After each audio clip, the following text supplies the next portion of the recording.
हाय दोस्तों, आपको उड़ान सेना रिटर्न में स्वागत है।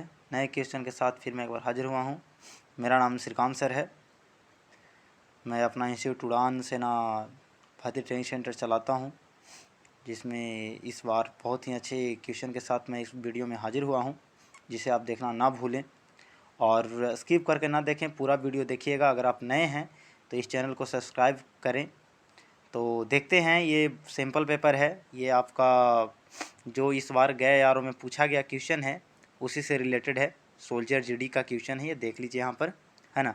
गया के लिए देखें, यहाँ पे दिखा रहा है आपको, गया से रिलेटेड है। इसमें पासिंग मार्क्स होता है 35 नंबर, यानी 17.5 क्वेश्चन, यानी 17 क्वेश्चन मान के चलिए, 17.5 क्वेश्चन ही होते हैं, यानी 18 क्वेश्चन कह सकते हैं हम। तो 18 क्वेश्चन अगर आप राइट मारते हो तभी आपका आगे के लिए सिलेक्शन के लिए प्रोसेस आपको बढ़ाया जाएगा। अगर उससे कम जाता है तो आपको कोई फ़ायदा नहीं है उस रिटर्न के लिए, ठीक है। तो 100 मार्क्स का होता है, ये आपको पता ही है कि प्रत्येक क्वेश्चन 2 मार्क्स का होता है और 4 पर 1 निगेटिव कटता है, तो इसको भी आप ध्यान में रखिएगा। तो चलते हैं आगे, करते हैं वीडियो को टाइम नहीं गवाते हुए, चलिए देखते हैं।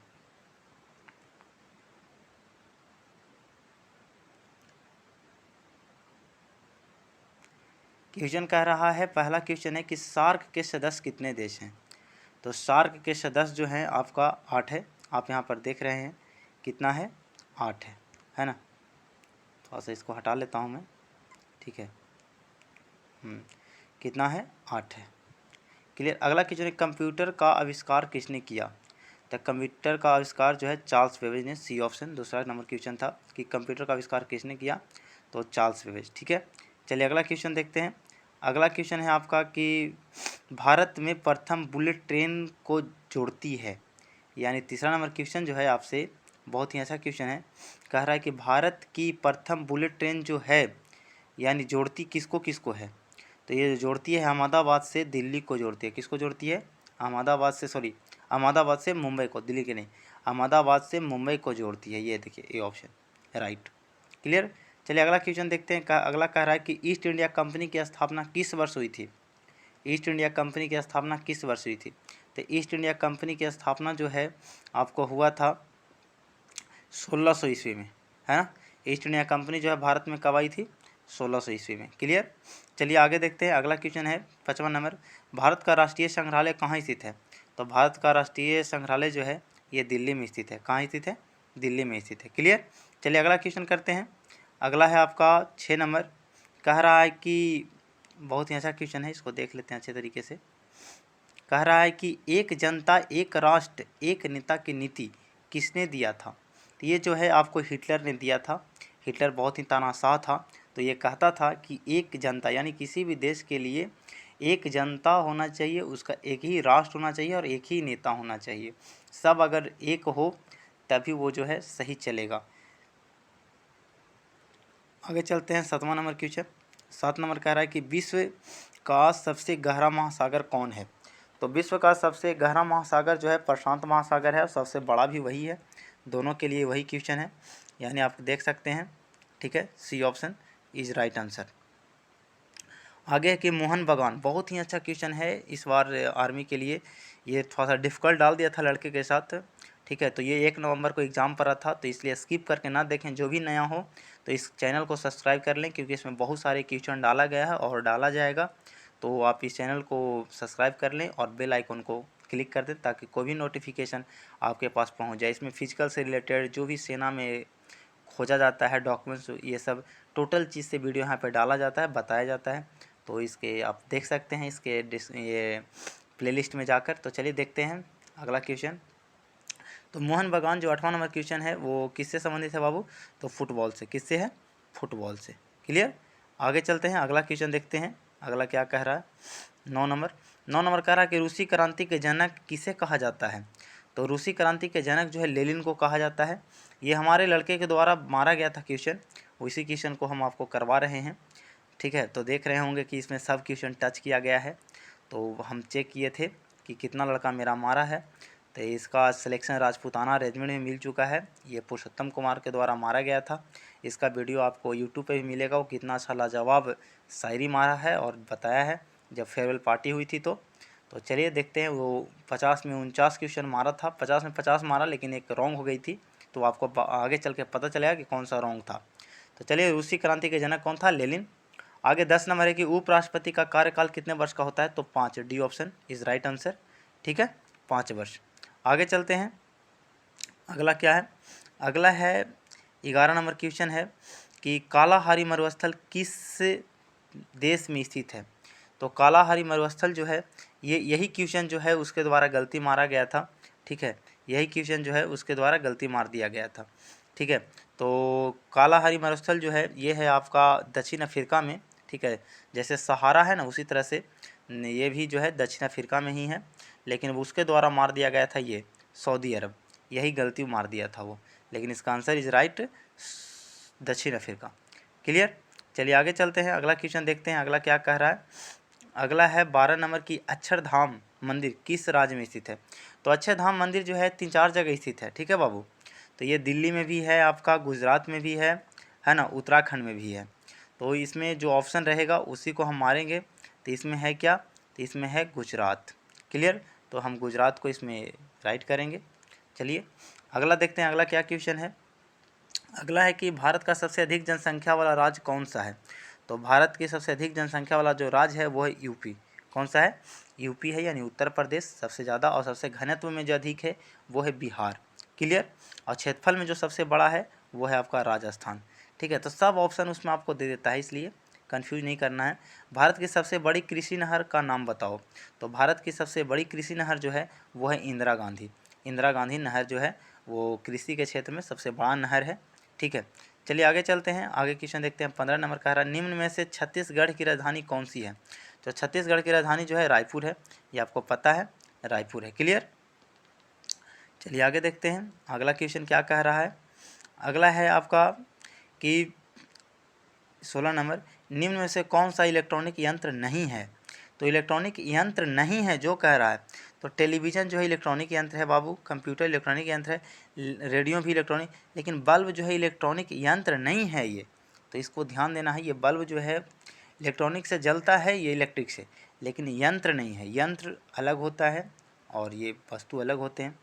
ठीक है, चलिए आगे क्वेश्चन देखते हैं, अगला क्वेश्चन क्या कह रहा है। अगला कि साधारण नमक का रासायनिक सूत्र 17 नंबर क्वेश्चन क्या कह रहा है कि साधारण नमक का रासायनिक सूत्र क्या है? तो NaCl होता है, डी। अगला है कि 32 डिग्री फ़ारेनहाइट के बराबर होता है। तो 32 डिग्री फ़ारेनहाइट जो है सेल्सियस में 0 डिग्री होता है, 0 डिग्री सेल्सियस। क्लियर, ध्यान देना है। और केल्विन में कहेगा तो 273 डिग्री केल्विन होता है, 273 डिग्री केल्विन। क्लियर, आगे चलते हैं, अगला क्या कह रहा है।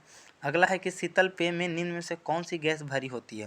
तो यहाँ पर लड़कन बहुत सारे डॉट में थे कि क्या होगा सर, क्या होगा, नहीं होगा।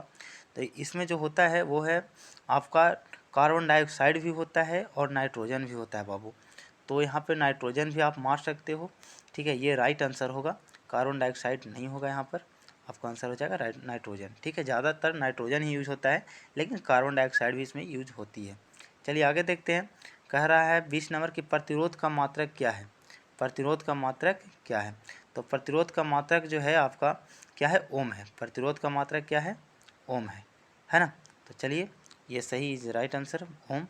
आगे चलते हैं, खगोलीय दूरी मापने की इकाई है। तो अब पता है आपको, दूरी मापने के लिए किसको? प्रकाश वर्ष। और सबसे बड़ा मात्रक कौन है? पार्सेक, है ना। किलोमीटर नहीं होगा, मीटर नहीं, ये खगोलीय दूरी मापने के लिए कह रहा था। खगोलीय दूरी किलोमीटर में जल्दी नहीं नाप पाता, ये प्रकाश वर्ष में नाप पाता है। ठीक है, चलिए आगे देखते हैं, अगला क्वेश्चन क्या है। अगला है आपका 22 नंबर। तो 22 नंबर कह रहा है कि प्राकृतिक गैस का मुख्य घटक क्या है? तो प्राकृतिक गैस का जो मुख्य घटक होता है वो होता है आपका मीथेन। क्या होता है? मीथेन। Clear, right answer. पीलिया रोग से ग्रसित रोगों की आँख का रंग क्या होता है? तो पीलिया यानी पीला हो जाता है। ठीक है, तो ये सब बहुत ही हौले क्वेश्चन दिए गए थे इस बार। तो ये सोचिए नहीं कि ये हौला है तो आगे नहीं देखें, आगे ज़रूर देखें, देखते रहें, आपको रिवीजन ही होगा। ठीक है, टाइम पास नहीं होगा, फ़ायदा ही करेगा। चलिए आगे देखते हैं, अगला क्वेश्चन, पृथ्वी पर मानव द्वारा सबसे पहले उपयोग की गई धातु कौन सा था? ठीक है, तो मानव द्वारा जो सबसे पहले यूज किया गया था वो तांबा यूज किया गया था। ठीक है, क्लियर। चलिए आगे देखते हैं, अगला क्वेश्चन। अगला है कि हवा में ऑक्सीजन का प्रतिशत कितना होता है? तो हवा में जो ऑक्सीजन होता है यानी वायुमंडल में 21%। कितना होता है? 21%। क्लियर। चलिए आगे देखते हैं 26 नंबर क्वेश्चन क्या कह रहा है। 26 नंबर है जो ध्वनि की चाल मापी जाती है, तो ध्वनि जो की चाल जो है वो आपको डेसिबल में मापा जाता है। ये कंफर्म राइट आंसर है। बहुत लोग कुछ बोल रहे थे कुछ मीटर पर सेकेंड ऐसे वैसे सर, तो ऐसा नहीं होता। जो ध्वनि की चाल जो होता है वो डेसिमल में ही मापा जाता है। ध्वनि एक ही मापी जाता है, एक ही चीज़ में वो मापा जाता है आपका डेसिबल में। क्लियर। चलिए आगे देखते हैं अगला क्वेश्चन क्या कह रहा है। अगला है आपका 26 नंबर, ये 27 नंबर। शरीर में विटामिन सी की कमी से कौन सी रोग होती है। तो विटामिन सी की कमी से जो रोग होती है वो होता है स्कर्वी। ये आपको कंफर्म याद होना चाहिए। फिर है अगला, जब नीले लिटमस को एसिड अम्ल में रखा जाता है तो नीला लिटमस पेपर किस रंग का हो जाता है। तो एसिड जब पड़ जाएगा यार तो लाल हो जाता है। क्लियर, ये आप लोग को कंफर्म है। चलिए आगे देखते हैं अगला क्वेश्चन क्या कह रहा है। अगला है आपका कि बिजली के हीटर एक एलिमेंट किस धातु का बना होता है। एलिमेंट यहाँ लिखते हैं, वही फिलामेंट जो हो गया वो जो किस चीज़ का बना हुआ होता है ये आपसे पूछ रहा है। क्लियर।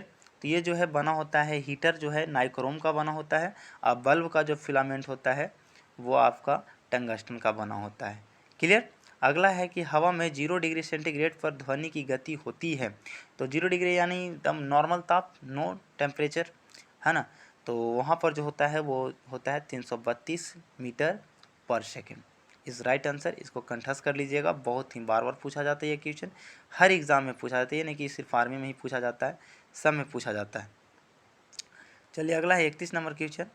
31 नंबर कह रहा है कि अब आपका जीके जीएस ख़त्म हो गया, ठीक है। अब मैथ से क्वेश्चन आ गई है, तो मैथ जल्दी जल्दी इसको बनाएंगे और देखेंगे। तो पहले हम इसको छोटा कर लेते हैं, जो एरो ये आ रहा है इसको हम छोटा कर ले रहे हैं। क्लियर। चलिए अब देखते हैं, इसको बनाते हैं। कह रहा है कि प्रथम 5 धनात्मक विषम संख्या का औसत क्या है। तो आपको फार्मूला याद होना चाहिए कि प्रथम जब कहे तो इसका होता है सीधे डायरेक्ट एन होता है। आंसर क्या होता है, फार्मूला एन। तो एन 5 को सम संख्या है, विषम संख्या है तो 5 ही होता है। और सम संख्या का होता है n+1 होता है ना, n+1 होता है। ठीक है। तो चलिए इसको तो आप ऐसे ही याद कर सकते हैं, या फिर आप नॉर्मल तरीके से ही बना सकते हैं इसको। आप जो बताया जाता है आपको कि विषम संख्या कहाँ से स्टार्ट होती है भाई, तो विषम संख्या का स्टार्ट होता है 1, 3, 5, है ना, 7, 9, 11, है ना। तो यही 5 संख्या आपको से पूछा था, 1, 3, 5, 7, 11, यहीं तक 9, 7 तक। इसी को जोड़ के और उसको 5 से भागा दे देते, बस आंसर आपका आ जाएगा, है ना। तो चलिए अगला चलते हैं, आगे क्या क्वेश्चन है। साधारण ब्याज पर 5% की दर से एक धनराशि 4 वर्ष में 900 रुपये हो जाती है, वह धनराशि क्या है। तो यहाँ पर जो है 900 रुपये आपको दे दिया है, ये आपको दे दिया है।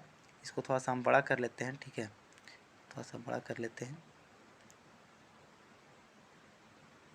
क्या है क्वेश्चन, हाँ तो इसको देख लेते हैं। कह रहा है कि दर आपको दे दिया है कि 5% है बाबू, समय दे दिया है आपको 4, और आपको मूलधन दे दिया है 900 रुपया।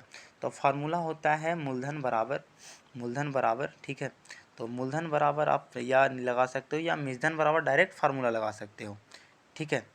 तो मूलधन बराबर अगर लगाते हो तो मूलधन माइनस ब्याज होता है, तो मूलधन माइनस ब्याज से भी आप बना सकते हो, कोई नो डाउट, ठीक है। तो इसका हो जाता है मूलधन यानी 900, ठीक है। इसमें चल नहीं रहा है, चलिए ठीक है। तो थोड़ा सा बस इतना ही तक मैथ हम आपको आगे बताएंगे अगले वीडियो में, बहुत अच्छे तरीके से इसको समझाएंगे। तो बस इतना ही तक। अगर आप नए हों तो इस चैनल को सब्सक्राइब करना ना भूलें, अपने दोस्तों में शेयर करना ना भूलें, और वीडियो को पूरा देखें, स्किप करके ना देखें। तो बस इतना ही तक। जय हिंद, जय भारत, वंदे मातरम। Okay, best of luck.